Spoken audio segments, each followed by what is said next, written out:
ജീവിതത്തിൽ പല ബന്ധങ്ങളും അള്ള നൽകുന്ന ഔദാര്യമാ.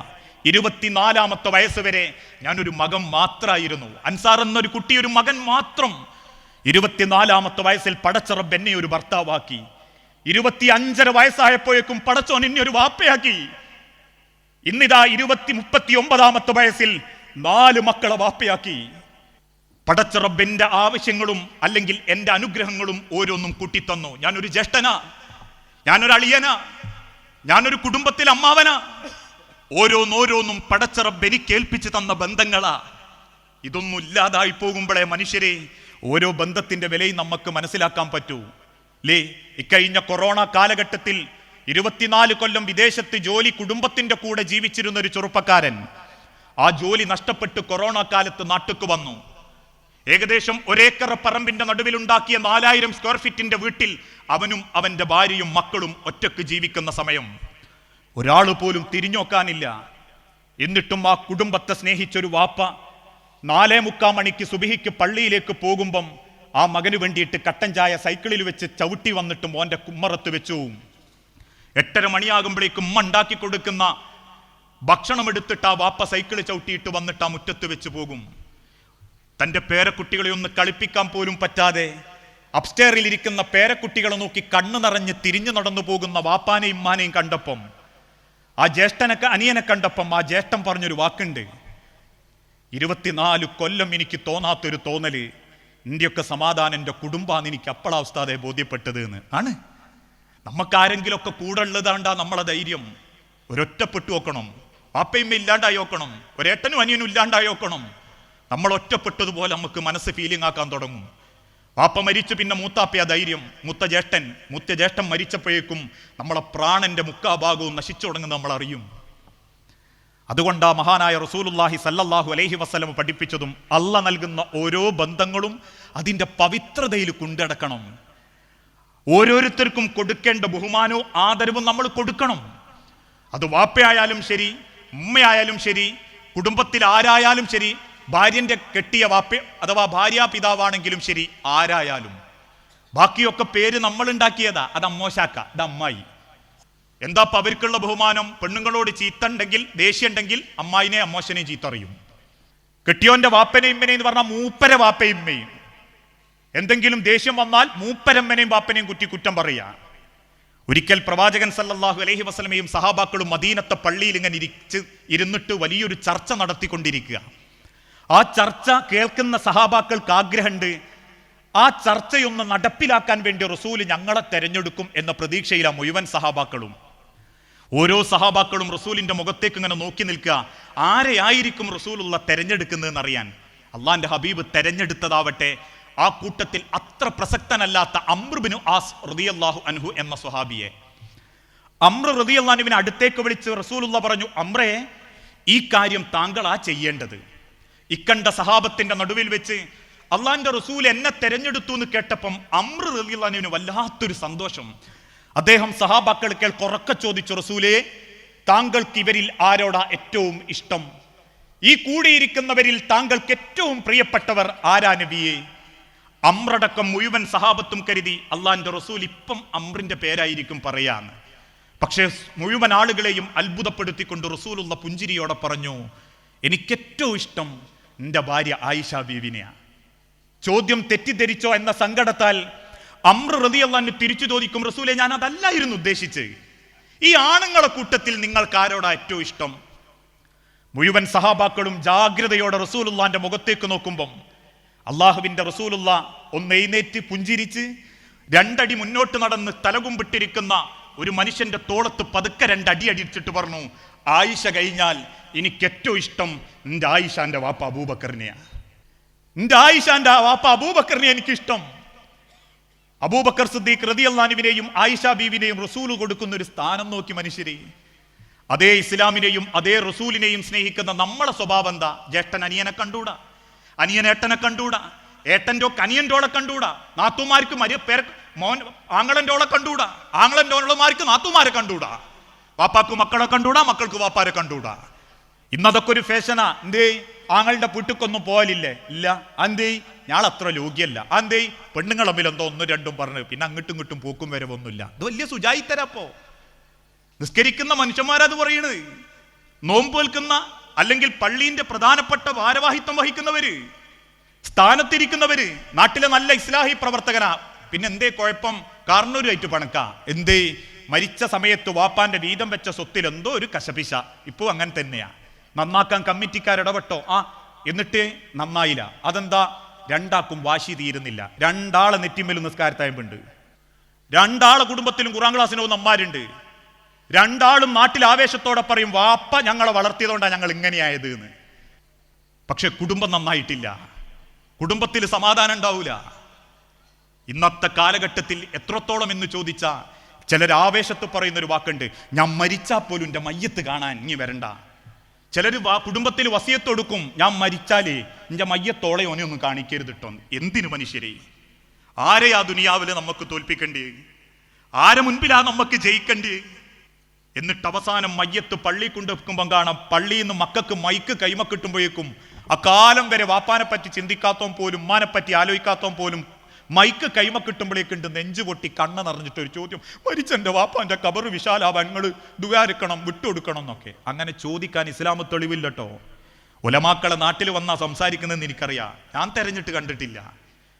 ഒരു മയ്യത്ത് കൊണ്ടുവെക്കുമ്പം കടണ്ടോ എന്ന് ചോദിച്ചിട്ടല്ലാതെ അള്ളാഹുവിന്റെ ഹബീബ് മരിച്ചോന്റെ ബർക്കത്തും പൊരുത്തവും വാങ്ങാൻ മക്കളെ ഏൽപ്പിച്ചിട്ടില്ല. അത് മക്കൾ വാങ്ങണ്ടിയോ അല്ല. ജീവിച്ചിരിക്കുന്ന കാലത്ത് വാപ്പാരുമാരും പിണക്കുമായിട്ടാ ജീവിക്കുന്നതെങ്കിൽ നല്ല മക്കൾ പറഞ്ഞു കൊടുക്കണം, അമ്മേ ഒന്ന് നന്നാവണം, ഒന്ന് സലാം പറയണം, വാപ്പയെ ഒന്ന് കയറി ചെല്ലണം, നിങ്ങൾ മരിക്കുമ്പോൾ ഒരു ബർക്കത്തുണ്ടാവണം. കാരണം മദീനത്തെ പള്ളിയിൽ അള്ളാന്റെ ഹബീബ് സുജൂദ് ചെയ്യുന്ന സ്ഥലം നോക്കി ഒരു അറാബി ശത്രു വന്ന് മൂത്രമൊഴിച്ചു. പരസ്യമായി റസൂലുള്ളാന്റെ നെറ്റി വെക്കുന്ന സ്ഥലം നോക്കി മൂത്രമൊഴിക്കുന്ന അറാബിനെ കണ്ടപ്പം മുഴുവൻ സഹാബാക്കളും ഊരിപ്പിടിച്ച വാളുമായി ഓടി വന്നിട്ട് പറഞ്ഞു, നബിയെ സമ്മതം തന്നാൽ അവന്റെ പെരടി ഞങ്ങൾ വെട്ടും. അള്ളാന്റെ റസൂൽ പറഞ്ഞു, തൊടാൻ പാടില്ല, തൊടാൻ പാടില്ല അറാബിനെ. മുഴുവനും മൂത്രമൊഴിച്ച അറാബിനെ സുരക്ഷിതനായി പുറത്തെത്തിച്ച് അവനോട് പോയിക്കോളാൻ പറഞ്ഞ റസൂലുള്ള അകത്ത് വന്ന് സഹാബത്തിനോട് പറഞ്ഞു, ഓ മൂത്രമൊഴിച്ച ഭാഗത്ത് കുറച്ച് മണ്ണ് നെറ്റിയിട്ട് വെള്ളമൊഴിക്കണം. അതേ ലോകത്തിന്റെ ഹബീബായ തങ്ങള് മദീനത്തെ പള്ളിയിൽ നിന്ന് ഇറങ്ങിപ്പോടോ എന്ന് പറഞ്ഞത് ആരോടാണെന്നറിയോ? കുടുംബ ബന്ധം മുറിച്ച് പള്ളി കയറാൻ വന്ന സ്വന്തം വാപ്പാന്റെ പെങ്ങളോട് പിണക്ക് കാണിച്ച് പള്ളി കയറാൻ വന്ന ഒരു സ്വഹാബിയിലോടാ. ആ സ്വഹാബി പിന്നീട് പറയുന്നുണ്ട്, ആ വാക്കെന്റെ നെഞ്ചിൽ തറയ്ക്കുകയും ഞാൻ എൻ്റെ അമ്മായിന്റെ അരികിൽ പോയി ബന്ധം ചേർത്ത് തിരിച്ചു വരികയും ചെയ്തു. ഇന്ന് നമ്മളെ പള്ളിയിൽ നിന്ന് ഇറങ്ങിപ്പോടാന്നൊരാളോട് പറയണമെങ്കിൽ പള്ളിയിൽ ജമാഅത്തിന് ചിലപ്പം ബംഗാളികളെ കൂട്ടിക്കൊണ്ടുവരേണ്ട അവസ്ഥയാവും. അത്രക്ക് മനുഷ്യന്മാര് തമ്മിൽ പിണക്കില്ല. ഓരോ ബന്ധങ്ങളും, ആ ബന്ധങ്ങളിൽ ഏറ്റവും പവിത്രമാക്കപ്പെട്ട ബന്ധം ഏതാ? മാതാപിതാക്കളും മക്കളും തമ്മിലുള്ള ബന്ധം. ഒരു കാലഘട്ടത്തിൽ മുഴുവൻ ഇസ്ലാഹി പ്രസ്ഥാനത്തിന്റെ, മുസ്ലിം പ്രസ്ഥാനത്തിന്റെ ഓഫീസുകളിലേക്ക് നാട്ടുകാരയച്ചൊരു പരാതി ഉണ്ടായിരുന്നു. കോളറയും മാപ്പിള കലാപത്തിലും മരിച്ചുപോയ വാപ്പാര് അവരുടെ മക്കൾ അനാഥകളാ, അവരെ സംരക്ഷിക്കണം. തുടങ്ങി കേരളത്തിന്റെ മുക്കുമൂലകളിൽ യത്തീംഖാനകൾ. സുഭിക്ഷമായി യത്തീം മക്കളെ വളർത്തുന്നുണ്ട്, അൽഹംദുലില്ലാ. പക്ഷേ ഇന്ന് മുഴുവൻ മുസ്ലിം സംഘടനകളിലേക്കും വരുന്ന കത്തിന്റെ ഒരു ഉള്ളടക്കം പാതയോര വക്കിലും കടത്തിണ്ണയിലും വീട്ടിന്റെ പോർച്ചിലും ആളുകൾക്ക് വേണ്ടാതായിക്കൊണ്ടിരിക്കുന്ന പാവപ്പെട്ട മാതാപിതാക്കളെ സംരക്ഷിക്കാൻ പേര് മാറ്റിയിട്ടെങ്കിലും ഒരത്താണി, ഒരു അഗതി മന്ദിരം, ഒരു ഓൾഡ് ഏജ് ഹോം എന്നൊക്കെ പറഞ്ഞൊന്ന് തുടങ്ങിക്കൂടെ എന്നാ. ഈ ഇരിക്കുന്ന എത്ര വാപ്പാർക്ക് സ്വന്തം മക്കളെ തൊട്ട് ആശ്വാസം കിട്ടുന്നുണ്ട് എന്നൊന്ന് ചിന്തിച്ചു നോക്കിയിട്ടുണ്ടോ?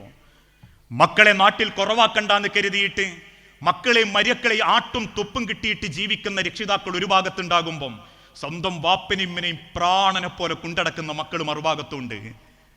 ഇന്ന് പലർക്കും സ്നേഹം വാട്സപ്പും ഫേസ്ബുക്കും സ്നേഹ. അതുകൊണ്ടാ മാതൃദിനത്തിന്റെ അന്ന് ഉമ്മാന്റെ ഫോട്ടോ എടുത്തിട്ട് ഫേസ്ബുക്കിൽ ഇട്ട ഓന്റെ വിചാരം ഉമ്മാനെ സ്വർഗത്തിലേക്ക് പറഞ്ഞയക്കുന്ന കൂലിയാന്ന. ആയുസുള്ളപ്പൊരു ഉമ്മാന്റെ കയ്യും ഉമ്മാന്റെ പെറ്റ വയറിന്റെ നോവറിയാത്ത മക്കള്. ഓരോ സെക്കൻഡും മക്കളെയും പേരക്കുട്ടികളെയും ഒന്ന് കാണാൻ പൂതി വെച്ച് കാത്തിരുന്നിട്ടും കാണണമെന്നില്ല. എന്റെ കൂറ്റൊന്ന് കേട്ടാ മതിയായിരുന്നു എന്ന് കരഞ്ഞു പറഞ്ഞ അമ്മാരിപ്പോഴും എന്റെ നെഞ്ചിന്റെ ഉള്ളിലുണ്ട്.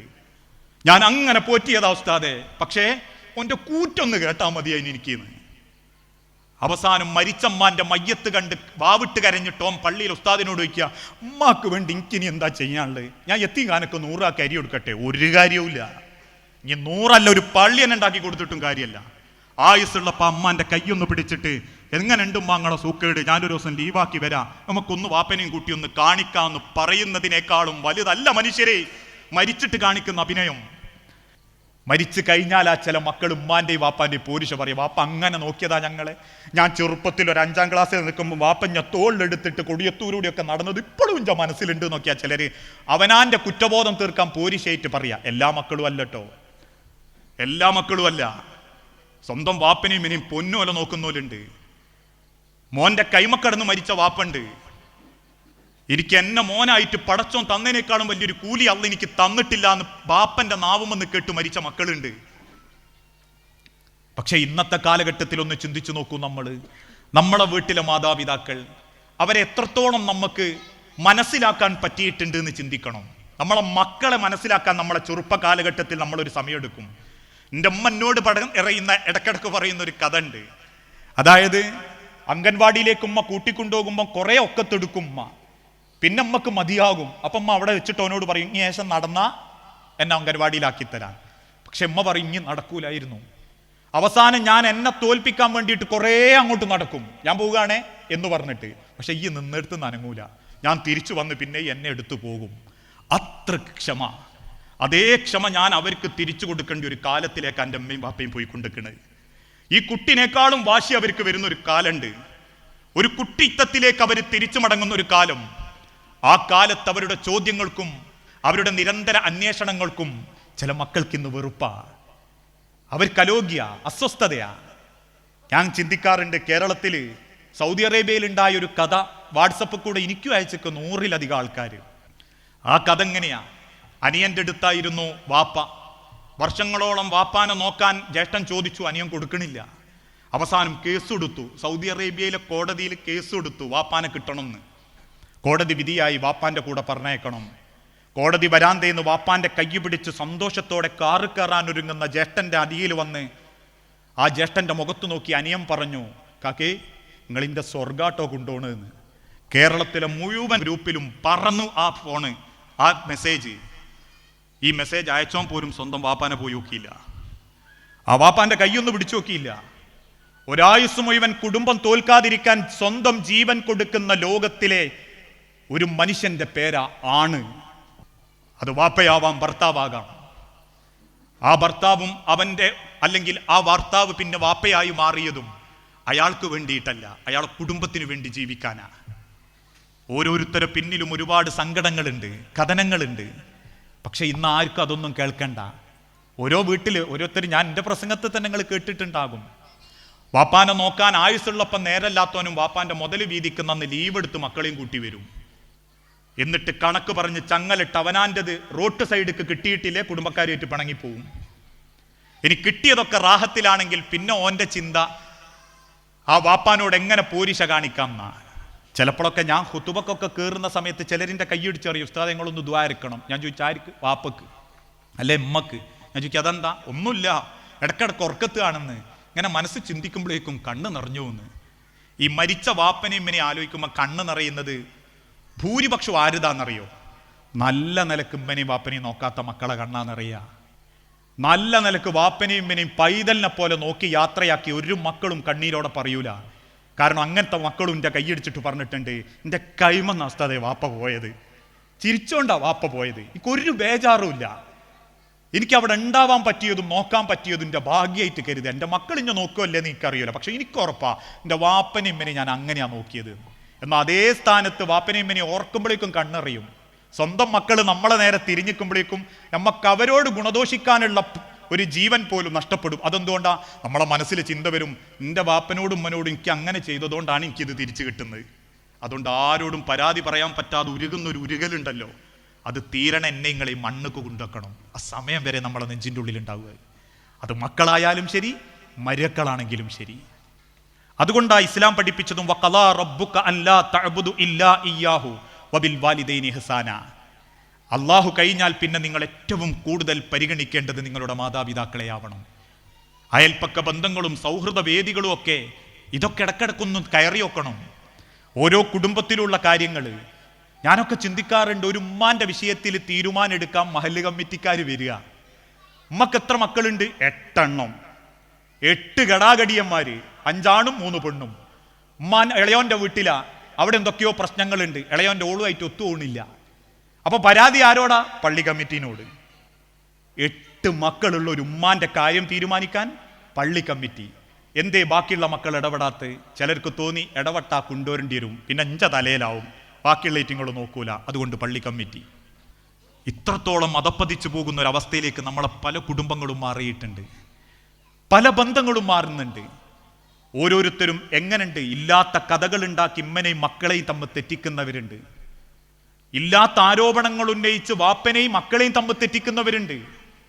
ഞാൻ ഈ പറയുന്നതൊക്കെ നെഗറ്റീവാണ് നിങ്ങൾ ചിന്തിക്കേണ്ട. ഒരു ഭാഗത്ത് സ്വന്തം ആ പിയാപ്ലന്റെ വാപ്പയിമ്മ ഉള്ളതുകൊണ്ട് മാത്രം ഓനോട് പണങ്ങിപ്പോകാത്ത ഏറ്റിങ്ങളും ഉണ്ട്.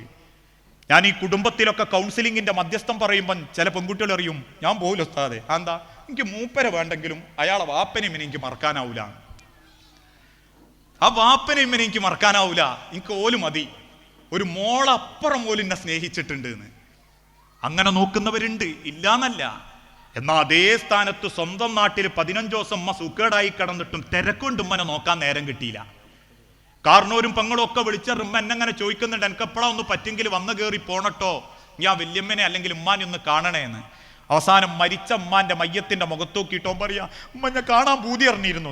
ആരെ കാണിക്കാനാ കരച്ചില്, ആരെ ബോധ്യപ്പെടുത്താനായി അഭിനയങ്ങളൊക്കെ എന്ന് മുൻഗാമികളായ ഉലമാക്കൾ ചോദിച്ചിട്ടുണ്ട്. അതുകൊണ്ട് പ്രിയപ്പെട്ടവരെ, നമ്മളെ മാതാപിതാക്കൾ നമ്മളിൽ നിന്നും യാത്ര പറയുന്നത് മനസ്സമാധാനത്തോടെയാണെന്ന് നമ്മൾക്കുണ്ടാവണം.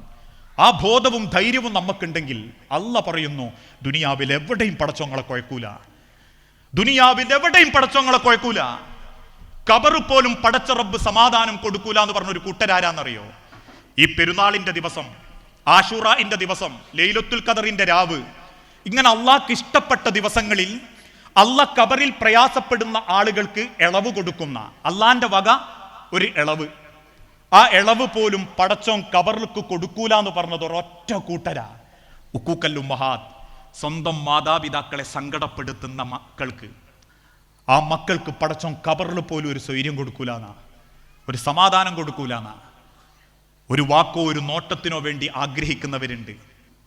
നമ്മളൊന്ന് ചേർത്ത് പിടിച്ചാൽ തീരാവുന്ന ഒരുപാട് സങ്കടങ്ങളുണ്ട്. ചില വാപ്പാരൊക്കെ എന്തേ സൂക്കേടുണ്ടെങ്കിൽ പോലും മിണ്ടാതെക്കുന്നത് മക്കളെ പേടിച്ചിട്ടാ.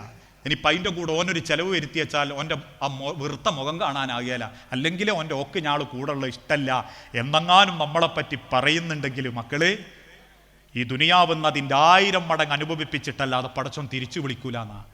ഞാനിത് പറയുമ്പോൾ നിങ്ങൾക്ക് തോന്നുന്നത് എന്തിനാ ഇത്രക്ക് പറയുന്നതെന്ന്. എൻ്റെ കൂടെ എൻ്റെ അമ്മയും വാപ്പയും, പക്ഷെ 4 ദിവസം എൻ്റെ പെങ്ങളാടെ പോയി നിൽക്കാൻ, 4 അല്ല 1 ദിവസം പോയിക്കുമ്പോഴേക്കും ഞാൻ ഒറ്റപ്പെട്ടു പോലെ എനിക്ക് തോന്നും, എൻ്റെ അഡ്രസ്സ് ഇല്ലാതായി പോയതുപോലെ. നിങ്ങളൊന്ന് ചിന്തിച്ചു നോക്കി, നമ്മളെ അഡ്രസ്സ് ആരാ? വാപ്പയമ്മയും. അവരുള്ള കാല സൗഭാഗ്യത്തിന്റെ കാലം. ഞാനിപ്പോഴും ഈ ഇരുചക്രവാഹനത്തിലും 4 ചക്രവാഹനത്തിലും സുരക്ഷിതനായി എൻ്റെ ഭാര്യയ്ക്ക് സമാധാനം കൊടുക്കാനും എൻ്റെ മക്കൾക്ക് വാപ്പയായിട്ടും തിരിച്ച് വീട്ടിലെത്തുന്നത് എന്തുകൊണ്ടാണെന്നറിയോ? എൻ്റെ ഉമ്മാന്റെ നാവാ, എൻ്റെ വാപ്പാന്റെ പ്രാർത്ഥനയാ. തൂരിസീന പർവ്വതത്തിലേക്ക് അള്ളാന്റെ വഹീനു വേണ്ടി കയറി ചെന്ന മൂസാ നബി കാല് വെച്ച് കുത്തി വീഴാൻ പോയപ്പം മൂസാ നബിക്ക് തന്നെ ഒരു സംശയം, അള്ളാന്റെ ഒരു കാര്യത്തിന് വന്നിട്ട് ഞാനിതാ വെച്ചു കുത്തി വീഴാൻ പോകുന്നു. ആകാശത്ത് നിന്ന് അശരീര് വന്നു, മൂസാ എൻ്റെ ഉമ്മ എൻ്റെ അടുത്തേക്ക് മടങ്ങിയിട്ടുണ്ട്, ആ നാവിന്റെ കാവൽ എനിക്ക് നിന്നിട്ടുണ്ട് കേട്ടോ മൂസാ. ആ കാവലിന്റെ ധൈര്യ മനുഷ്യരെ എനിക്ക് നിങ്ങൾക്കുള്ളത്.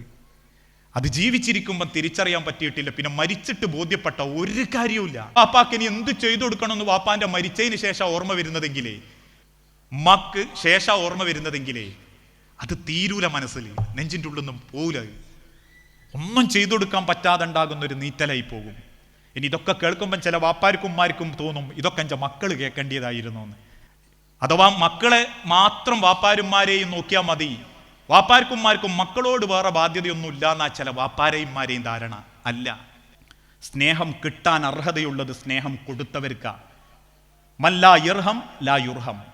സ്നേഹവും കാരുണ്യവും കൊടുക്കാത്തവർക്ക് അത് തിരിച്ചു കിട്ടുകയില്ല. അതുകൊണ്ട് രക്ഷിതാക്കളും മക്കൾക്കിടയിൽ നീതിയോടെ ജീവിക്കണം, പെരുമാറണം. ഒരു മക്കൾക്കിടയിലും വേർതിരിവ് കാണിക്കരുത്. അത് സ്നേഹത്തിലാവട്ടെ, സ്വത്തിലാവട്ടെ, പരിഗണനയിലാവട്ടെ. ചില ആളുകൾക്ക് ചില മക്കളോടൊരു പ്രത്യേക താല്പര്യ, ചെറുപ്പത്തിലേ തുടങ്ങും. ഇമ്മ എവിടെ കല്യാണത്തിന് പോകുമ്പോഴും കൊണ്ടടക്കുന്ന ഒന്നിനെയായിരിക്കും. അതെന്താ? അതിനെനിക്ക് തോന്നുക വേഗം, മറ്റേനെയോ അതിനെനിക്ക് തോന്നൂല. അങ്ങനെ ഒരു വേർതിരിവില്ല. എന്തെങ്കിലും പലഹാരങ്ങളോ സാധനങ്ങളോ കിട്ടിയാൽ ചിലതിന് കൊടുക്കും, ചിലതിന് കൊടുക്കൂല. ഇനി വിദ്യാഭ്യാസത്തിലും അല്ലെങ്കിൽ ഏതെങ്കിലും തരത്തിലുള്ള ബുദ്ധിക്കുറവൊക്കെ ഉണ്ടെങ്കിൽ ബുദ്ധി ഉള്ളതിനോടൊരു പ്രത്യേക താല്പര്യം, ഓന്റെ MPTAക്ക് പോകും, ഓൻ്റെ മാതൃസംഗമത്തിന് പോകും. മറ്റോ പറയും എൻ്റെനും വരണം, ഇപ്പം എൻ്റെനും വരണം. അതിന് പോല കേട്ടോ. ചോദിക്കും നിങ്ങൾ താത്തൻ്റെന് പോയില്ല, എൻ്റെന് വന്നില്ലല്ലോ, ഓള് പഠിച്ച് വാങ്ങിക്ക്, എൻ്റെ ഇപ്പം എന്തിനാ പോണ് എന്ന് ചോദിക്കും ചിലർ. മക്കളുടെ മനസ്സിൽ ആ വേർതിരിവ് വലിയ ആഘാതം ഉണ്ടാക്കുന്നുണ്ട്. ജീവിച്ചിരിക്കുന്ന കാലത്ത് മക്കളോട് വേർതിരിവ് മാത്രം കാണിക്കുന്ന രക്ഷിതാക്കളുണ്ട്. ചില വാപ്പാരെല്ലാ സ്വത്തും കൂടി ഒരുത്തനെ എഴുതി കൊടുക്കുന്നത് കാണാം. ചില വാപ്പാര് കണ്ണായ സ്ഥലം നോക്കിയിട്ട് ഒരുത്തന് വസിയത്ത് പറഞ്ഞു ചോന്ന് കാണാം. ലാ വസിയത്തെ ലിമൻ ലാ വാരിസലഹു, അനന്തരെടുക്കുന്ന മക്കൾക്കൊരു വാപ്പ വസിയത്ത് ജീവിച്ചിരിക്കുമ്പോൾ എഴുതി വെക്കാൻ പാടില്ല എന്ന് ഹദീസ് ഗ്രന്ഥങ്ങളിലുണ്ട്. ഇനി അങ്ങനെ എഴുതി വെക്കുന്നുണ്ടെങ്കിൽ ബാക്കി എല്ലാ മക്കളും ആ വിവരം അറിയുകയും വേണം. ഇനി എൻ്റെ വിവരക്കേടാണ് നിങ്ങളെ പണ്ഡിതന്മാർ നിങ്ങൾക്ക് തിരുത്തി തരും. അതല്ല മറ്റു മക്കൾ അറിയാതെ ഏതെങ്കിലും ഒരു മക്കൾക്ക് വാപ്പാരങ്ങനെ എഴുതി വെക്കുന്നുണ്ടെങ്കിൽ അതിൻ്റെ ഉള്ളിൽ കള്ളത്തരം ഉണ്ടാവും. അതുകൊണ്ടാണ് ഇസ്ലാം പഠിപ്പിച്ചത് ഒരു വാപ്പയുമ്മയും അള്ളാനെ ഭയപ്പെട്ട് ജീവിച്ചു, നോമ്പോറ്റു, നിസ്കരിച്ചു, എല്ലാ സൽക്കർമ്മങ്ങളും ചെയ്തു. പക്ഷേ അവർ മരണനേരത്ത് അനന്തര സ്വത്തിൽ ഒരു അതിക്രമം കാണിച്ചാൽ വഹുവ ഫിന്നാർ, അവർ നരകത്തിലായിരിക്കും. മരിക്കാൻ നേരത്തെ എഴുതി വെക്കുന്ന അനന്തര സ്വത്ത് കൊണ്ട് മാത്രം നിങ്ങൾ നരകാവകാശിയായി പോകും. ചില മക്കൾക്ക് കൊടുക്കും, എന്നിട്ട് പറയും ഓൻ ആണല്ലേ, ഓന് നയിച്ചുണ്ടാക്കിയാൽ പോരെ, ഞാൻ 5 മോക്കല്ലേ കൊടുത്തതെന്ന്. ചില മക്കളുണ്ട് ഉള്ളത് നനഞ്ഞടം കുഴിച്ചിട്ട് ഉമ്മാനോട് വസൂലാക്കാനും വാപ്പാനോട് വസൂലാക്കാനും പോരുന്നവരും. ആങ്ങളെയോ ആങ്ങളെ അഷ്ടിക്ക് വകല്ലാണ്ട് ഒരു പുരക്കാൻ സ്ഥലമല്ലാണ്ട് വെപ്രാളപ്പെട്ട് നടക്കുകയായിരിക്കും. എൻ്റെ ആങ്ങളനോടുള്ള വെറുപ്പ്, ഞാള് പറഞ്ഞ് കേൾക്കാണ്ട് പോയിട്ട് ഒരു സാധുവിനെ പോയി കെട്ടിയതാ, ഒരു കൊടുക്കട്ടെ. ഇതൊക്കെയാ ദീനുള്ള കുടുംബത്തിലെ ചില വാപ്പാര് ഉമ്മാര് പറയാ. നാളെ ഒരുത്തം പറഞ്ഞു, ഉസ്താദേ ഞാൻ ഒരു കുട്ടീനെ കണ്ട് ഇഷ്ടപ്പെട്ട് ഞാൻ കെട്ടണം എന്ന് കരുതിയതാ. ഞാൻ ചോദിച്ചു പിന്നെ എന്ത് പറ്റി? അത് ഉമ്മാക്കും വാപ്പാക്കും ഇഷ്ടമായില്ല. ഞാൻ ചോദിച്ചു എന്തേ? ഒന്നുമില്ല, ആ കുടുംബത്തിലെ 4ാമത്തെ പെൺകുട്ടിയാണത്. ഞാൻ ചോദിച്ചു അൽഹംദുലില്ലാ, ആ വാപ്പയമ്മയും സ്വർഗത്തേക്കുള്ള ടിക്കറ്റ് എടുത്ത് നിൽക്കുന്നവരാ. ഒരാൾക്ക് ആദ്യത്തത് പെണ്ണാവുകയും 3 പെണ്ണ് കിട്ടുകയും ചെയ്താൽ അവർ അള്ളാഹിൻ്റെ സ്വർഗത്തിലേക്ക് സ്ഥാനം ഉറപ്പിച്ചു എന്നാ ഹബീബുനാ റസൂലുള്ളാഹി സ്വല്ലല്ലാഹു അലൈഹി വസല്ലം പറഞ്ഞത്. പക്ഷെ ഇവൻ്റെ അമ്മയും വാപ്പയും പറഞ്ഞ പോലെ ആ അമ്മൻ്റെ പാരമ്പര്യം എനക്കായിക്ക് കിട്ടോ കിട്ടുക. ആ അമ്മക്ക് 4 പെണ്ണ, അവസാനത്തും കൂടിയാണെങ്കിൽ ബാക്കി എല്ലോ എനക്കും പെണ്ണായിക്കും. ഇതാരെ പറഞ്ഞ് 5 വക്ത് നേരം തെറ്റാണ്ട് പള്ളിക്ക് പോകുന്നോല്, നാട്ടിലെ സർവ്വ ഖുർആൻ ക്ലാസ്സിലും പങ്കെടുക്കുന്നോല്, വരാനൊരാങ്ങള ഉണ്ടാവൂല, ഇനി അഥവാ വെളിച്ചാൽ ഒരു ആങ്ങള വരാനില്ല. ഇതൊക്കെയാ ചിലരെ പരാതി. എന്നിട്ട് നമ്മൾ പറയാ പുരോഗമനത്തിന്റെ പ്രസ്ഥാനത്തിന്റെ മുസ്ലിമീങ്ങളെന്ന ഇസ്സത്തിന്റെ ആദർശത്തിന്റെ വക്താക്കളെ നമ്മൾ കുറ്റല്ലട്ടോ. കാര്യത്തോടടുക്കുമ്പം ചിലരൊക്കെ അങ്ങനെയാ. ദീനുള്ള ചെറുപ്പക്കാരൻ 4-5 താടിയും നീട്ടിയിട്ട് പെണ്ണിനെ ആലോചിക്കാൻ വന്നാൽ പറയും അത്ര ഈ മാളുടെ അടുത്തിലേക്കൊന്നും കൊടുക്കണ്ടട്ടോ, നമ്മളെ കുട്ടിയൊക്കെ ഒരു സ്വാതന്ത്ര്യം ഉണ്ടാവില്ല. നമ്മൾ ആഗ്രഹിക്കുന്ന സ്വാതന്ത്ര്യം എന്താ? അരമുതൽ തായോട്ട് കീറുന്ന ചുരിദാറ്, ഇടക്കിടക്ക് സിനിമ, നാട്ടിലുള്ള തുള്ളല്, എല്ലാ ഗാനമേളയിലും പോകണം. ധാര പറയുന്നത് ദീനുള്ള കുടുംബത്തിൽ നിന്ന് മതീന്ന് പടച്ചോന്റെ മുൻപിൽ അഭിനയിക്കുന്നവര്. അതുകൊണ്ടാ പ്രിയപ്പെട്ടവരെയും മക്കളോട് ചില ബാധ്യത ഉണ്ട്. അവരെ സ്നേഹത്തിൽ അവഗണന കൊടുക്കരുത്. മര്യക്കളോടും ഞാനിത് പറയട്ടെ, മക്കൾക്കാണ് രക്ഷിതാക്കളെ നോക്കാൻ ബാധ്യത കൂടുതൽ. ആ മക്കൾ മര്യക്കളും കൂടിയും സംരക്ഷിക്കപ്പെടുമ്പോഴാണ് അത് പൂർണ്ണത വരിക. പക്ഷെ ആ മര്യക്കളോട് ആ വേർതിരിവ് ചില അമ്മമാര് കാണിക്കും. ചിലർ പറയും മൂത്തോളമ്മ മോളെ എന്നാ വിളിക്കുക, കാക്കൻ്റെ ഓള എന്നെയോ എന്നെ പേരെടുത്താ വിളിക്കുക. എന്താ? മൂത്ത കാക്കൻ്റെ ഓള് അത്യാവശ്യം തറവാട്ടിൽ നിന്ന് വന്നോളാം, അതുകൊണ്ട് ഓളെ മോളെ എന്നാ വിളിക്കുക. ഇവിടെയോ നദീറ അങ്ങോട്ട്, നദീറ പോയിക്കോ എന്നാ വിളിക്കുക. നോമ്പുറൊക്കെ ഉണ്ടാകുമ്പോൾ മൂത്തോള പുരയിലേക്ക് ഉമ്മ പെട്ടെന്ന് പോകും. എന്താ? ആടെ അത്യാവശ്യം കായും പൈസയൊക്കെ ഉണ്ട്, ഓലുമ്മാനെങ്ങനെ സൽക്കരിച്ച് സോപ്പിടും. ഇളയോൻ്റെ വീട്ടിലോ ആടെ ഓല എങ്ങനെയോ കഴിഞ്ഞുകൂടുക, അതുകൊണ്ട് അങ്ങോട്ട് പോകാൻ വലിയ താല്പര്യമല്ല. എന്നിട്ട് ഇതേ രക്ഷിതാക്കൾ അവസാനം സംരക്ഷണം ഇല്ലാതാവുമ്പം പറയാ ഇഞ്ഞോള് നോക്കണില്ല, ഓളെ സർവ്വ കുറ്റം അപ്പുറത്തെ പുരയിൽ പോയി പറയും. ആയുസുള്ളപ്പം ചെയ്ത നന്മകളെ കൊണ്ടേ നമുക്ക് തിരിച്ചും സ്നേഹം കിട്ടൂ. ഞാനിപ്പം ഇങ്ങോട്ട് കയറി വരുമ്പോൾ മജീദ് മാഷ് എനിക്ക് പരിചയമുണ്ട് എന്ന് കരുതുക. ഞാനൊന്ന് മജീദ് മാഷ നോക്കി ചിരിച്ച്, മൂപ്പര് ചിരിക്കണില്ല. ഞാനിങ്ങനെ അകത്തേക്ക് കയറി അകത്തുനിന്ന് കട്ടൻ ചായ ഒക്കെ കുടിച്ച് മൂപ്പര് ഇവിടെ ഇരിക്കുന്നുണ്ട്, ഞാനൊന്നും കൂടി ചിരിച്ച്, അയാൾ ചിരിക്കണില്ല. അപ്പം എൻ്റെ മനസ്സിൽ വാശി തോന്നി. ഞാൻ പ്രസംഗമൊക്കെ കഴിഞ്ഞ് തിരിച്ചിറങ്ങാൻ നേരത്ത് മൂപ്പര് എൻ്റെ മുഖത്തേക്ക് നോക്കിയിട്ടൊന്ന് ചിരിച്ച്, ഞാൻ ചിരിച്ചില്ല. എന്താ? 2 തവണ ഞാൻ ചിരിച്ചിട്ട് ഇന്നോട് ചിരിക്കാത്തനോട് ഞാൻ ചിരിക്കുമോ? ഇതന്നെ ഉള്ളും കുടുംബത്തിൽ. കൊടുത്താലേ കിട്ടൂ. അത് കൊടുക്കേണ്ട സമയത്ത് അവനാന്റെ തറവാടിന്റെ വലുപ്പവും വീറും വാശിയും കാണിച്ച് മസിലും പിടിച്ച് ജീവിച്ച് ഈഗോയും പത്രാസും പവറും കാണിച്ചിട്ട് നാട്ടിലും മുഴുവനും മക്കളെ കുറ്റവും പറഞ്ഞു നടന്ന് അവസാനം മൂലക്കായി എന്ന് തോന്നുമ്പം പിന്നെ എനിക്ക് കിട്ടേണ്ടത് കിട്ടണമെന്ന് വാശി പിടിക്കുന്ന മാതാക്കളല്ല അല്ല പറഞ്ഞ പരിചയപ്പെടുത്തിയ മാതാപിതാക്കള്. ജീവിച്ചിരിക്കുമ്പം ഓരോ മക്കളെയും മര്യക്കളെയും സ്വന്തം ജീവനെ പോലെ കരുതുന്നവരാകണം, സ്നേഹിക്കുന്നവരാകണം, സംരക്ഷിക്കുന്നവരാകണം. നാട്ടിലേത് ഇസ്ലാഹി പ്രവർത്തനത്തിന്റെ മുൻപന്തിയിൽ നിൽക്കലല്ല പുണ്യം. സ്വന്തം മാതാപിതാക്കളെ സമാധാനത്തോടെ പരിഗണിക്കലാ മുഖ്യം. ഞാൻ ഭയങ്കര പ്രസംഗം നിങ്ങൾ കരുതിക്കോ, പക്ഷെ എൻ്റെ വാപ്പറിയോ അവന് പ്രസംഗം തന്നെ ഉള്ളിട്ടോ എന്ന് പറഞ്ഞാൽ ഒരു കാര്യവും. നാട്ടിൽ അങ്ങനെ ഉണ്ട് കുറേ മനുഷ്യന്മാർ, ഇസ്ലാം ഉണ്ടാക്കാനും ദീൻ ഉണ്ടാക്കാനും പരക്കം പായും, വാപ്പനെയും ഇമ്മനെയും നോക്കാൻ നേരം കിട്ടൂല. നാട്ടിൽ പേരുണ്ടാകും, പക്ഷെ മരിച്ചു കഴിഞ്ഞാൽ സമാധാനം ഉണ്ടാവില്ല. ആ ബന്ധങ്ങളിൽ ഏറ്റവും പവിത്ര ബന്ധമാണത്. ഞാൻ ദീർഘിപ്പിക്കുകയല്ല. ഓരോ കുടുംബങ്ങളും സഹൃദയ കമ്മിറ്റിയോട് എനിക്ക് പേഴ്സണലായിട്ട് പറയാനുള്ളതും, ഓരോ കുടുംബത്തിലും സങ്കടങ്ങൾ അനുഭവിക്കുന്നവരെ അന്വേഷിക്കണം. എൻ്റെ വീട്ടിൽ അങ്ങനെ ഒരു പരാതി ഇല്ല എന്ന് ബോധ്യപ്പെടുത്തുന്നിടത്താ കെട്ടുറപ്പ്. അല്ലാതെ ഏതെങ്കിലും ചില ആഘോഷങ്ങൾ വരുമ്പോൾ മാത്രം ഒരുമിച്ച് കൂടി സന്തോഷിക്കലല്ല പുണ്യം. എൻ്റെ വീട്ടിൻ്റെ ഉള്ളിൽ അങ്ങനെ ഒരു സമാധാനക്കേടില്ല എന്ന് ചിന്തിക്കുന്നിടത്ത് കിട്ടുന്നൊരു ഇസ്സത്തും സമാധാനവും ഉണ്ടല്ലോ, അതാ അയൽപ്പക്ക വേദിയുടെ സൗഹൃദത്തിന്റെ ഏറ്റവും വലിയ കണ്ണി, അതാ സമാധാനം.